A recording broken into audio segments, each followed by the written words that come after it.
After the SpaceX IPO, biggest in history, went off without a hitch. Many early long-term SpaceX investors are sitting on astronomical gains. Today we'll feature 3.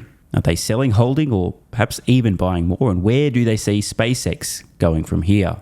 Well, I think we need to take a step back. And a month ago, SpaceX did not have a cloud computing business. Now, by some measures, it is the 4th largest cloud ahead of Oracle. And they did that in 1 month. Let's see what they do in a year. The owners of landed power are heavily incented to give it to people who can energize it first. The seller of GPUs, i.e. Jensen, likes to give them to people who are going to use them. So I think a really important variable for SpaceX is how many gigawatts can they bring on over the next few years, because they are monetizing these gigawatts of terrestrial compute at a very high rate. Then when are we reusing Starship such that we can put Starlink V3 satellites up into space, enable direct to cell, and then orbital compute soon after. So I think there is a path here as a public company with a series of events and milestones that investors can use to track the company's progress. Gavin makes a few important points there. It was just a month or so ago that SpaceX wasn't in the AI infrastructure, e.g. you can rent, lease AI compute for us for $1 billion plus a month business. They are now. Leading up to the IPO, 2 enormous deals announced, both Anthropic and Google, collectively paying a couple of $1 billion per month ongoing for access to a portion of SpaceX AI's existing Earth-based AI compute infrastructure. In both cases, each party has the option of ending the agreement on 90 days' notice, although SpaceX was the party requesting this clause, not Anthropic, not Google. SpaceX might need it for their own training, and or maybe another company comes and says, I'll pay double what Google or Anthropic are paying. Look, can I have it instead? This gives SpaceX huge leverage. As a result of this, the current annualized rate that SpaceX is doing just in its AI infrastructure business, just on providing access to third parties, Anthropic and Google at this point, and no doubt more to come, is now well in excess of the revenue that Starlink is doing annually. This is unbelievable. And as Gavin mentions, a month or so ago, this business did not even exist. What's truly hilarious is many of the quote-unquote traditional investors, the academic types, who've been pointing out how absurd this SpaceX AI valuation is, are using 2025 numbers of total company revenue, which are now a fraction of the company's total revenue, given these AI deals, to extrapolate a multiple on revenue. Go, oh, what the hell? This multiple's insane. It's XYZ times revenue. That's fucked up. Makes no sense. Either they aren't aware of these AI deals, or they just choose to ignore them because were they to factor them in, suddenly they'd have to admit the valuation's nowhere near as absurd as they previously claimed it was. Gavin's other important point was the milestones visible to all investors. Starlink is already adding a couple of million customers per quarter, and that rate of customer growth is accelerating. This is just based on Falcon 9 launches. SpaceX are also rapidly scaling Earth-based AI compute. It's only a matter of time, surely, before more massive deals are announced where other large companies are paying hundreds of millions, if not $1 billion plus per month to access AI compute over long-term deals. But Starship will catalyze a new era of hypergrowth, first for Starlink, and then for what I continue to call, until I hear a better name, Starthink orbital AI compute. When Starship is regularly flying at the same cadence that Falcon 9 is today, Starlink user growth alone could increase around 20 times, not percent, times. This is based on bandwidth to orbit per launch on Starship and on the V3 Starlink satellites, which Starship will enable. Starship will also enable data centers in space, another massive opportunity. Starship is the catalyst of catalysts, and its progress is extremely public, on show for the entire world, live streamed for the entire world to see. That was Gavin. Let's see what Sean Maguire has to say. What was happening in 2019 is Starlink started to become predictable. Starlink revenue didn't start until Q4 2020, but in late 2019, so a year before, I think it was very predictable that Starlink will work and it will produce a massive amount of revenue. And so we called that right. I think now we're in a very similar point, to where Starlink was in 2019 with all the AI infrastructure. And I would even say this includes orbital compute. I think that Elon in the interview 3 days ago said he thinks that Starlink satellites were more complicated than orbital compute satellites. He knows way better than I do, but I agree with him. And so the only limiting factor is Starship. And I think people are really underestimating like how far along the orbital compute product is right now. $22.7 trillion is what they see as the total addressable market for enterprise applications. You really think that that's a number that makes any sense? One of the most talked about things, probably the most talked about thing, at least from traditional investors and the finance media. By the way, I'm not being a hater on David here. He's just asking the question, is this total addressable market projection based on AI? The immediate comparison, that's the size of the entire US GDP. Funnily enough, GDP stands for Gross Domestic Product. Product meaning things that are produced, productivity, goods, services, and so on. This may come as a surprise to some people, but did you know that progress with artificial intelligence, some of these new incredible AI tools, which are still early, are resulting directly in massive increases in this magic word that we just heard, product. They're helping people become more productive across many industries. It would then follow that if global productivity increases massively on the back of AI, then global GDP will massively increase, meaning that comparisons of the potential total addressable market driven by massive increases in productivity on the back of massive improvements in AI being sized against current GDP of any one particular country or the entire planet are nonsensical. Progress with AI, improvement in AI tools, will itself catalyze a massive expansion of global productivity and therefore GDP. The way to think about this is not, well, what is the size of the total US GDP or global GDP now?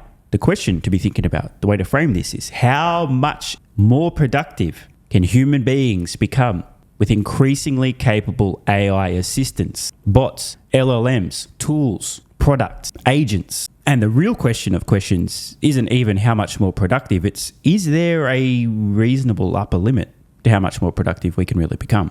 What do you think is the total addressable market for intelligence? What's the total addressable market for, for all compute infrastructure 50 years from now? Yes, I agree with the TAM analysis, and I know it sounds crazy, but we're entering a new era where, I think the closest analogies in the history are the invention of the railroad, where you're able to open up, Western United States and, build cities in places that were inaccessible. Or prior to that, this sailboat leading to, massive explosion of trade. Like, we're entering this new era where Starship is the railroad to space. People are underappreciating how much infrastructure is going to be built in space, how much easier to access energy it is in space, and that we're at the beginning of this AI era where, we're going to double or triple the total amount of intelligence that we have access to over the next 1 or 2 decades. And so yes, I absolutely believe in the TAM. I would even argue it's an underestimate. So a few things. First of all, let's be real here. Depending on your time frame, it absolutely is an underestimate. I noticed that Sean not only was talking in decades toward the end there, but earlier, he threw out 50 years into the future. Imagine how much more productive human beings, or whatever they're called, 50 years from now would be as AI continues to progress and compound exponentially. Clearly, Sean is relatively bullish on SpaceX over the long term. Just one final note on that $22 trillion total addressable market. Most people have a reflexive, dismissive reaction. That number is very large. It doesn't sound possible, therefore ignore. Personally, I'd recommend thinking a little bit more about what would be involved in dramatically increasing intelligence and productivity over time on the back of AI and trying to size up what that might look like before deciding to ignore. But hey, that's just me. Now over to Antonio Gracias, who's a very early SpaceX investor, current SpaceX board member, and a relatively large shareholder of SpaceX. I just want to start by asking what this moment means for you as someone who's basically been there since the beginning. It's truly extraordinary, Sarah. Thank you. Grateful to be with you. Thank you for having me. And it's just amazing to be here with the team and see the extraordinary energy of all the people who worked so hard for so many years to make this happen. It's a tremendous milestone, and I'm feeling a lot of gratitude. Well, I guess one question people will be wondering is what you'll do with your nearly 7% stake, which is set to be worth at least $70 billion here, I think. Well, most of that's owned by the firm's clients. So we'll, in time, exercise fiduciary duty as need to. I plan personally on holding my stake as long as I possibly can. So Antonio says that he's intending on holding his personal stake in SpaceX, quote, as long as I possibly can. So given the two choices, choice number one, hold as long as you possibly can, or don't, meaning selling, at least at some point. Antonio, who is currently sitting on a truly astronomical gain on his personal stake in SpaceX, intends on holding as long as he possibly can. I wonder what that might suggest he believes the company's long-term prospects are. Your vision for SpaceX, and how different is it than when you first got in, more than 20 years ago? I mean, look, this is, think about it as some combination of owning the British East India Company as we colonize both the solar system and then on beyond, and the moon mission. I mean, think of all great technology that got developed from the moon mission, right? Your cell phone is an example.